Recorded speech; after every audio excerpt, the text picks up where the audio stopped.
नमस्कार दोस्तों, welcome to study point. मैं हूं सौरभ शुक्ला। दोस्तों, इस वीडियो में हम Bihar SSC inter level mains exam के लिए सामान्य हिंदी का प्रैक्टिस सेट लेकर आए हैं। और दोस्तों, काफ़ी दिन से आप लोग पूछ रहे थे कि सामान्य हिंदी का प्रैक्टिस सेट नहीं मिल रहा है। देखिए, जब भी हमें समय मिलता है हम आपको हर जो सब्जेक्ट है कराने का प्रयास करते हैं। तो देखिए, आप आज जो है आपको हिंदी हम करवाने वाले हैं। दोस्तों, हिंदी आपके लिए ज़रूरी क्यों है? आप सभी जानते हैं कि अगर आप हिंदी में क्वालिफाई अगर नहीं करते हैं तो आपकी जो जीके की कॉपी वो चेक नहीं की जाएगी, क्योंकि जो ये है क्वालिफाइंग आपका है और इसमें आपको 30 प्रश्न या फिर उससे अधिक प्रश्न जो है सही करने होंगे। दोस्तों, हम सबसे पहले थोड़ा सा आज ऑफिशियल एक बार सिलेबस फिर से देखते हैं कि आप अगर हिंदी में कितना पढ़ते हैं तो आप हिंदी में जो है आराम से जो है क्वालिफाई कर जाएंगे।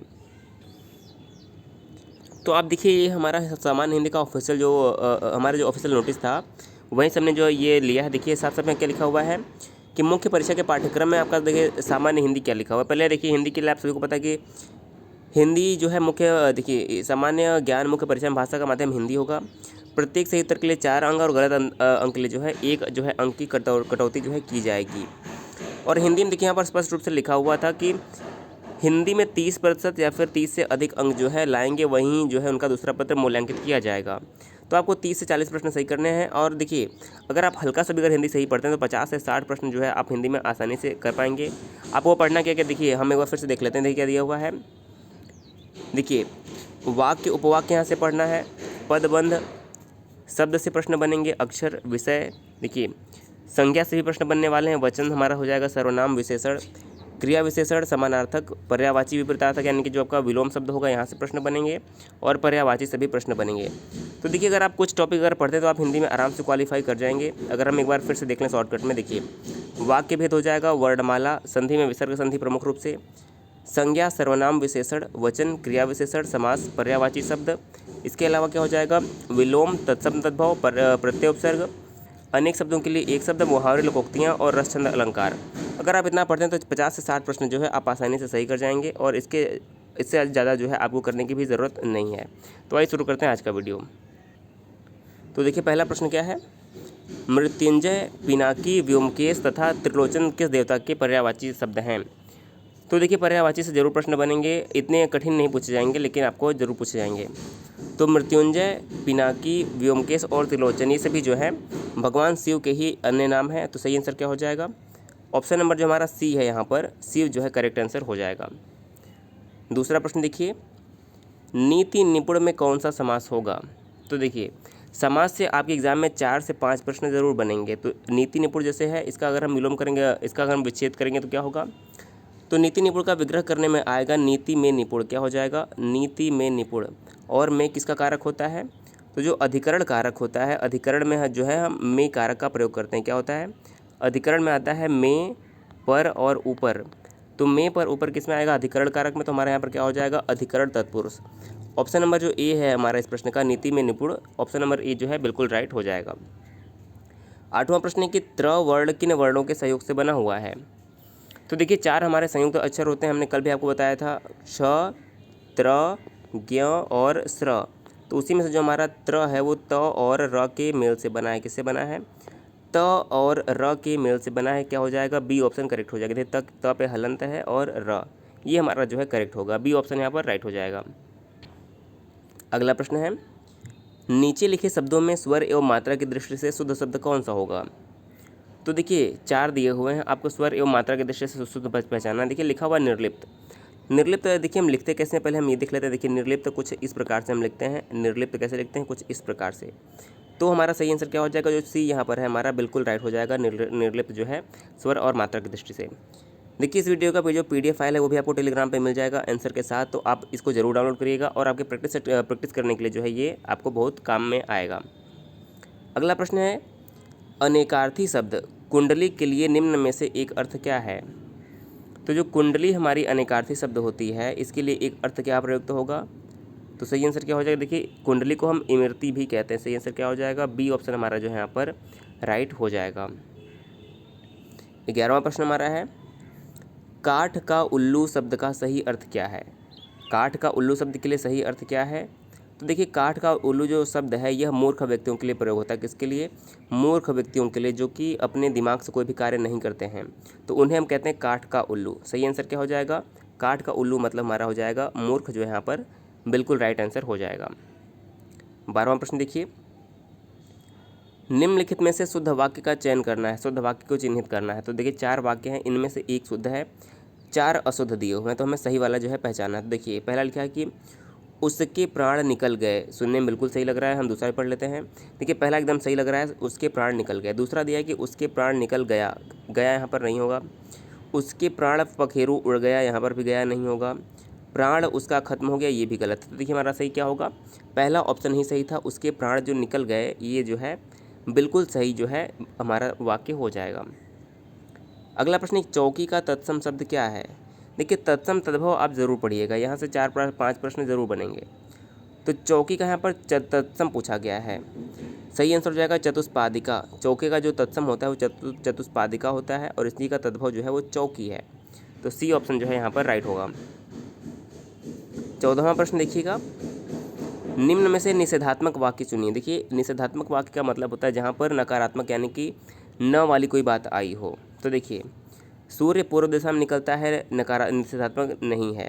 मैं आज बाजार नहीं जाऊंगा, बिल्कुल देखिए नहीं जाऊंगा, नहीं खाऊंगा, ये सब क्या होता है, नकारात्मक बातें होती हैं, निषेधात्मक वाक्य है, यानी कि नेगेटिव वाक्य है। क्या है, तो सही आंसर क्या हो जाएगा, मैं आज बाजार नहीं जाऊंगा, ये क्या है, एक निषेधात्मक वाक्य है। तो बी ऑप्शन जो है इस प्रश्न का राइट आंसर हो जाएगा। 15वां हमारा प्रश्न है, अनेकार्थक शब्द की श्रेणी में न आने वाले का नाम बताइए। तो देखिए अनेकार्थक के श्रेणी में क्या नहीं आता, निम्नलिखित में से हमारा सही हो जाएगा ऑप्शन नंबर सी, रात्रि। रात्रि जो है अनेकार्थक शब्द की श्रेणी में नहीं आता है, सी जो है करेक्ट हो जाएगा। दोस्तों अगर आपको आसपास से यहाँ पे आवाज़ आ रही है तो इसलिए माफ़ी चाहेंगे। देखिए इसलिए मैं वीडियो नहीं बना पा रहा था। देखिए हम लोग एक ही रूम में रहते हैं और वहीं पे समस्या हो जाती है, और मैं छत पे आके वीडियो बनाता हूँ, तो यहाँ पर कुछ आजकल काम चल रहा है, इसलिए दोस्तों जो आवाज़ आएगी उसके लिए माफ़ी चाहेंगे। 16वां प्रश्न देखिएगा, भानुदय शब्द का संधि विच्छेद क्या होगा। देखिए मैंने आपको संधि विच्छेद पढ़ाया था, और दीर्घ संधि में दोस्तों हमने बताया था कि देखिए भानुदय तो पहले तो बड़ी ओ की मात्रा दिख रही है, तो हमारी अगर संधि पहचानना है तो एक कौन संधि है, भानुदय में हमारी कौन सी है, दीर्घ संधि है, क्योंकि दीर्घ मात्रा का प्रयोग हुआ है। अगर इसका हम संधि विच्छेद करेंगे तो क्या आ जाएगा, भानु प्लस उदय, क्या होगा, भानु प्लस उदय। आप देखिए कौन सा सही हो जाएगा, भानु प्लस उदय। 16वें का ए ऑप्शन जो है हमारा करेक्ट आ रहा है, क्या हो जाएगा, भानु प्लस उदय, भानुदय। ऑप्शन नंबर ए हमारे यहाँ पर राइट होगा। 17वां प्रश्न है, निम्नलिखित में से एक नदी का पर्यायवाची नहीं है। देखिए 4 ऑप्शन दिए हैं, इनमें से एक नदी का पर्यायवाची नहीं है, बल्कि और 3 जो होंगे नदी के पर्यायवाची होंगे। तो देखिए निम्नगा जो है नदी की पर्यायवाची है, कूलंकसा जो है ये भी नदी की पर्यायवाची है, और कूलवती भी जो है नदी की पर्यायवाची है, लेकिन त्रिपथगा जो है नदी की पर्यायवाची नहीं है। देखिए त्रिपथगा किसकी पर्यायवाची है, त्रिपथगा जो है ये गंगा की पर्यायवाची है। गंगा को जो है त्रिपथगा कहते हैं, क्योंकि माना जाता है कि यह 3 लोगों से होकर जाती है, पृथ्वी लोग हो जाएगा, स्वर्ग लोग हो जाएगा, और मृत्यु लोग यानी कि पाताल लोग। माना जाता है कि गंगा जो है 3 लोग से होकर जाती से, इसलिए से त्रिपथगा भी कहते हैं। बी ऑप्शन जो है यहाँ पर राइट हो जाएगा, ये नदी का पर्यायवाची नहीं है। 18वां प्रश्न की आनाम दास का पोथा उपन्यास के रचयिता कौन है। आनाम दास का पोथा उपन्यास के रचयिता कौन है, सही आंसर हो जाएगा सी, हजारी प्रसाद द्विवेदी जो हैं इन्होंने आनाम दास का पोथा नामक उपन्यास लिखा है। सी ऑप्शन हमारे यहाँ पर राइट हो जाएगा। अगला देखिए, अव्यय की परिभाषा किस विकल्प में सही है। तो देखिए अव्यय वही होते हैं जिनका व्यय नहीं होता है, यानी कि जो जस के तस प्रयोग होते हैं, उनमें कोई भी परिवर्तन नहीं होता है। तो जिस शब्द का रूप हमेशा एक सार है, यानी कि जिनमें कोई भी परिवर्तन न हो, यानी कि जिसमें कोई भी व्यय न हो, वही तो हमारा अव्यय है। तो सही आंसर क्या हो जाएगा, सी, जिस शब्द का कोई भी रूप जो है हमेशा एक सार, जैसे कि आज हो गया, कल हो गया, दिन रात, ऊपर नीचे, आगे पीछे, ये सभी जो हमारे होते हैं इन्हें हम अव्यय कहते हैं। तो आप याद रखिएगा अव्यय के भी कई प्रकार हैं, आप चाहें तो अव्यय को विस्तार से पढ़ सकते हैं किसी भी किताब से। सी ऑप्शन हमारे यहाँ पर करेक्ट हो जाएगा। 20वां प्रश्न के दाहिना शब्द का तत्सम रूप क्या है। दाहिना का तत्सम रूप जो हमारा होता है दक्षिण। दाहिने को हम दक्षिण कहते हैं, लेफ्ट को यानी कि जो बायां होता है उसे हम वाम कहते हैं। क्या कहते हैं, बायां को वाम और दाहिने को दक्षिण कहते हैं। तो बी ऑप्शन हमारा यहाँ पर राइट हो जाएगा। 21वां प्रश्न की एहसान न मानने वाला वाक्यांश हेतु एक शब्द क्या है। तो देखिए आपके के पास अगर कोई भी किताब हो तो आप वाक्यांश के लिए एक शब्द में से आप 3-4 पेज वहाँ पर दिए होंगे, 200-250 को नाम दिए होंगे, सबको पढ़ जाइए तो आपके दिमाग में बैठ जाएगा, तो आप एग्जाम में ज़रूर जो है सही कर देंगे। तो जो व्यक्ति एहसान को नहीं मानता है उसे हम कृतघ्न कहते हैं। क्या कहते हैं, कृतघ्न। और जो एहसान को मानता है उसे कृतज्ञ कहते हैं। दोनों याद रखिए, बी ऑप्शन हमारे यहाँ पर राइट होगा। 22वां प्रश्न है कि निम्नलिखित शब्दों में से एक शब्द पुल्लिंग है, उसी को हमें पहचानना है। तो देखिए बुढ़ापा, जड़ता, घटना और दया, इसमें से एक शब्द पुल्लिंग है। पुल्लिंग शब्द कौन सा है? देखिए जो बुढ़ापा है यह शब्द पुल्लिंग है। इसके अलावा जड़ता जो है, घटना जो है और दया जो है, ये सभी क्या है? ये सभी स्त्रीलिंग शब्द हैं। तो हमारा ऑप्शन नंबर जो ए है इस प्रश्न का राइट हो जाएगा। अगला प्रश्न देखिएगा 24वां प्रश्न, पढ़वैया में प्रत्यय क्या है? तो देखिए प्रत्यय वे शब्द होते हैं जो किसी शब्द के पीछे जोड़ते हैं। प्रत्यय कहाँ पर लगते हैं? शब्द के पीछे जोड़ते हैं और उनका अर्थ बदल देते हैं। तो पढ़वैया में हमें बताना कि पीछे क्या लगा, तो देखिए स्पष्ट रूप से दिख रहा है यहाँ पर पढ़। देखिए पढ़ प्लस वैया होता है, जैसे कि लिख वैया, पढ़ वैया, उसी प्रकार से पढ़ प्लस वैया है। पर हमारा तो सही आंसर क्या होगा? 24वें का सी करेक्ट होगा। सी इसमें जो है प्रत्यय लगा है, पढ़ वैया, लिख वैया। आप इसके वैया लगा के कई भी जो है कई भी शब्द जो है बना पाएंगे। तो सी जो है हमारे यहाँ पर करेक्ट आंसर हो जाएगा।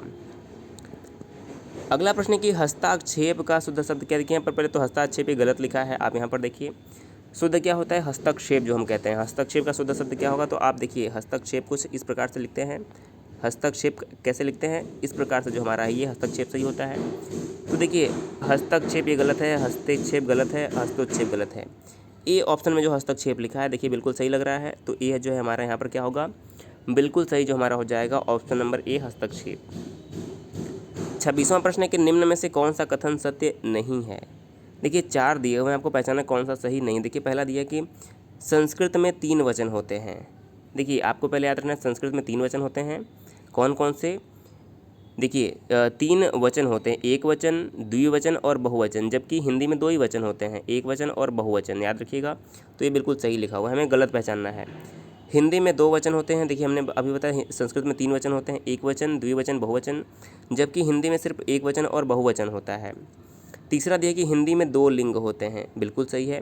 हिंदी में कौन कौन से लिंग होते हैं? एक होता है पुल्लिंग, एक होता है स्त्रीलिंग। देखिए संस्कृत में लिंग भी 3 होते हैं, आपको ये भी याद रखना है। संस्कृत में लिंग भी 3 होते हैं। कौन कौन से लिंग होते हैं? स्त्रीलिंग, पुल्लिंग और नपुंसक लिंग। तो संस्कृत में 3 वचन होते हैं, हिंदी में 2 वचन होते हैं। हिंदी में 2 लिंग होते हैं, संस्कृत में 3 लिंग होते हैं, आपको याद रखना है। चौथा दिया है कि संस्कृत में हिंदी की तरह 2 लिंग होते हैं, गलत दिया है। तो यही गलत हो जाएगा। संस्कृत में जो है हिंदी की तरह 2 लिंग नहीं, बल्कि संस्कृत में 3 लिंग होते हैं, स्त्रीलिंग, पुल्लिंग और नपुंसक लिंग। तो जो डी ऑप्शन हमारे यहाँ पर दिया है ये असत्य दिया हुआ है, तो इसलिए आपको ये भी याद रखना है। 27वां प्रश्न कि समय की दृष्टि से अनुकूल वाक्यांश के लिए एक शब्द क्या होगा? तो समय की दृष्टि से अनुकूल के लिए हमारा प्रयुक्त होता है समयानुकूल। क्या होगा? समयानुकूल, यानी कि समय के अनुकूल। सही आंसर क्या हो जाएगा? डी ऑप्शन हमारे यहाँ पर जो है बिल्कुल राइट हो जाएगा। 28वां प्रश्न देखिए, अनुगामी शब्द का सही अर्थ क्या है? देखिए अनु मतलब होता है पीछे, अनु मतलब क्या होता है? पीछे।